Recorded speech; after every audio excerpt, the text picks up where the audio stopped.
Espera. Antes de que te revele lo que sucedió en esta increíble historia.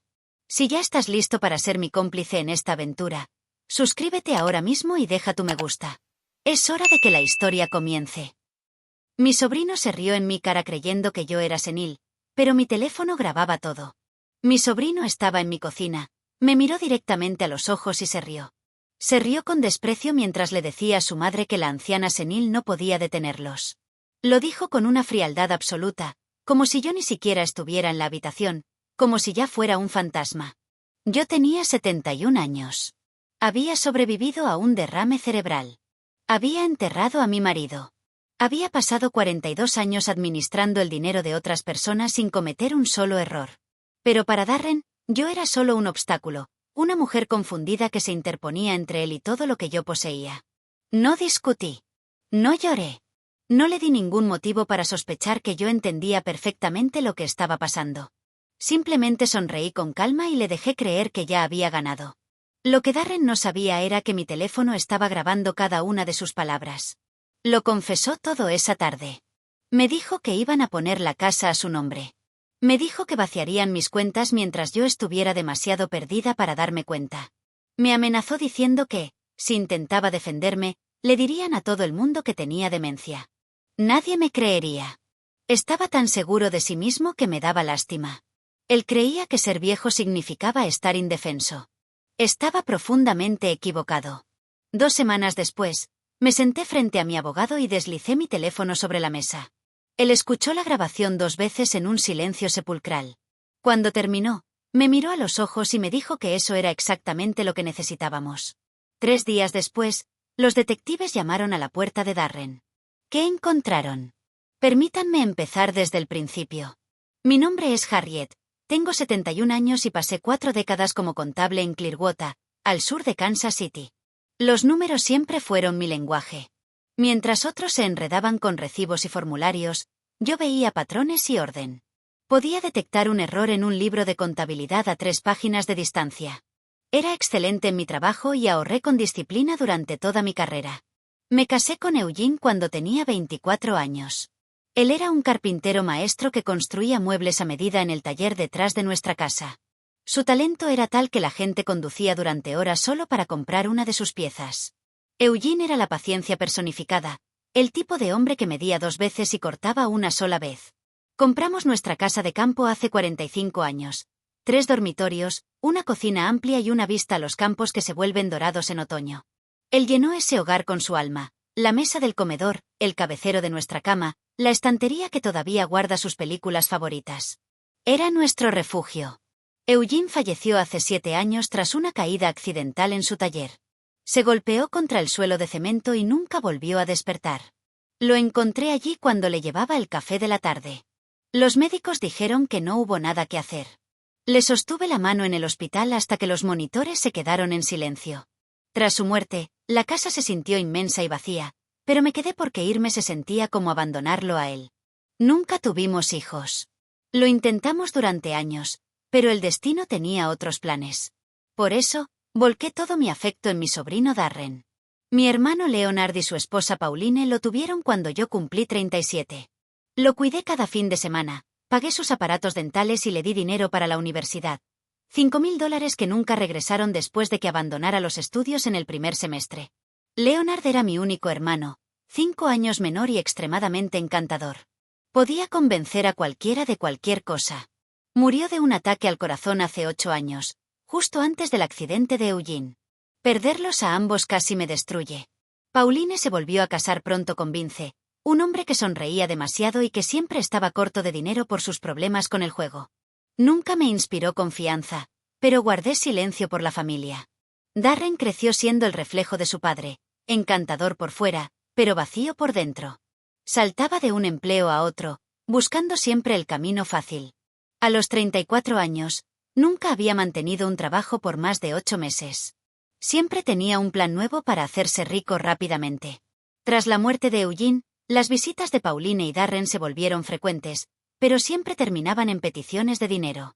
Darren necesitaba arreglar el coche. Pauline tenía facturas médicas. Vince tenía una inversión urgente. Ayudé siempre que pude porque la familia es lo primero. Les di miles de dólares sin llevar la cuenta porque confiaba en ellos. Había decidido que Darren lo heredaría todo: la casa, los ahorros, el legado de Eugene. Quería creer que seguía siendo aquel niño al que le leía cuentos por la noche. Me aferré a esa ilusión con todas mis fuerzas. Todo cambió hace 18 meses con el derrame cerebral. Estaba cocinando cuando mi brazo izquierdo se durmió y el mundo empezó a dar vueltas. Logré llamar a emergencias antes de caer al suelo. Me encontraron junto a la estufa con el desayuno quemándose. Pasé días en el hospital y semanas en rehabilitación. El derrame golpeó mi equilibrio y mi habla. Las palabras se sentían pesadas en mi lengua. Mi mano temblaba, pero mi mente seguía siendo un reloj suizo. Los médicos estaban asombrados de mi recuperación. Mientras estaba ingresada, Pauline y Darren aparecieron con una amabilidad sospechosa. Se ofrecieron a gestionar todo: mis cuentas, la casa, los pagos. Me conmovió verlos tan dispuestos.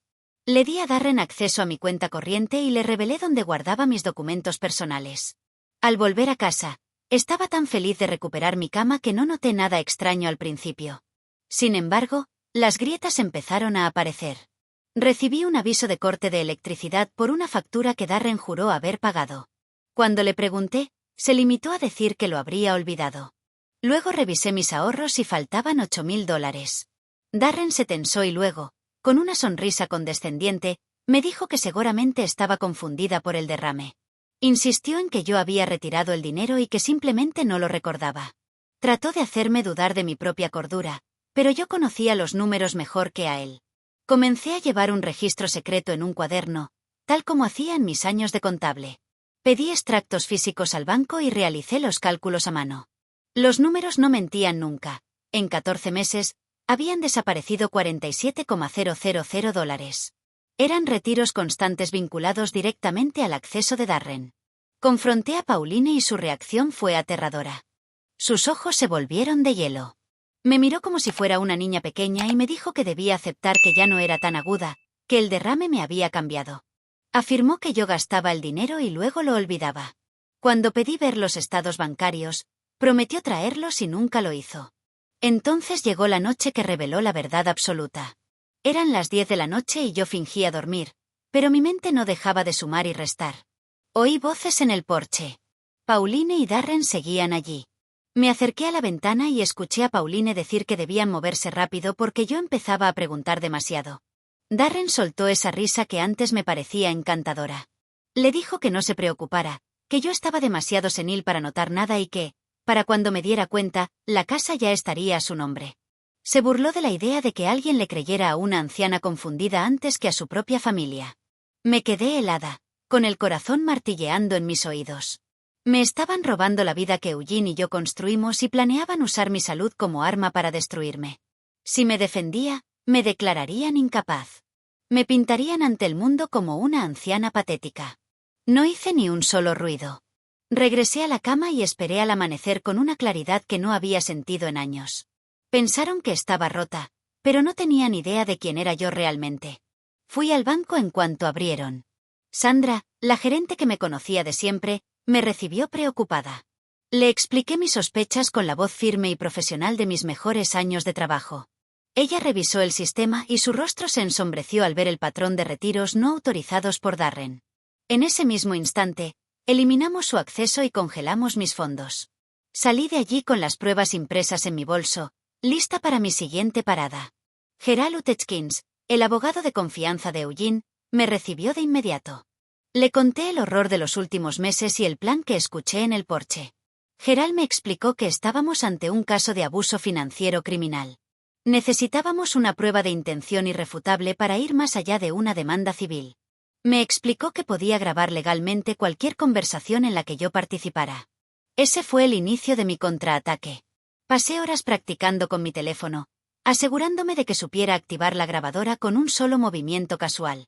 3 días después, Darren entró en mi cocina con la arrogancia de quien se cree dueño de todo. Se sirvió limonada y se sentó frente a mí.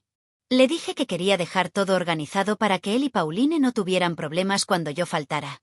Su codicia fue evidente al instante. Empezó a presionar para que le cediera la propiedad de la casa y un poder notarial absoluto. Le pregunté qué pasaría si yo decidía no hacerlo. Darren se rió en mi cara.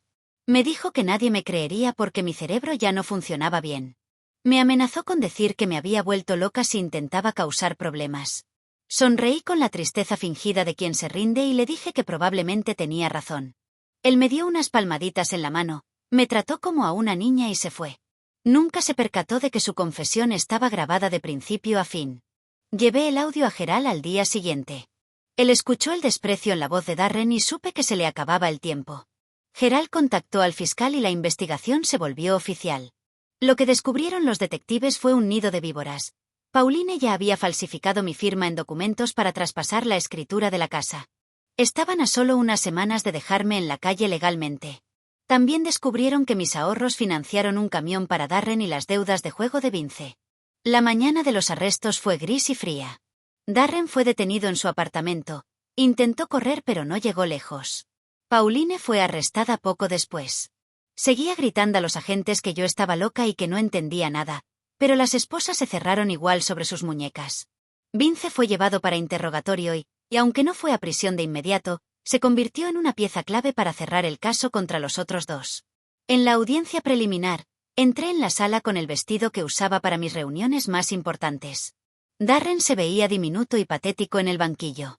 Cuando el fiscal reprodujo la grabación, su voz arrogante llenó la estancia, burlándose de la anciana senil.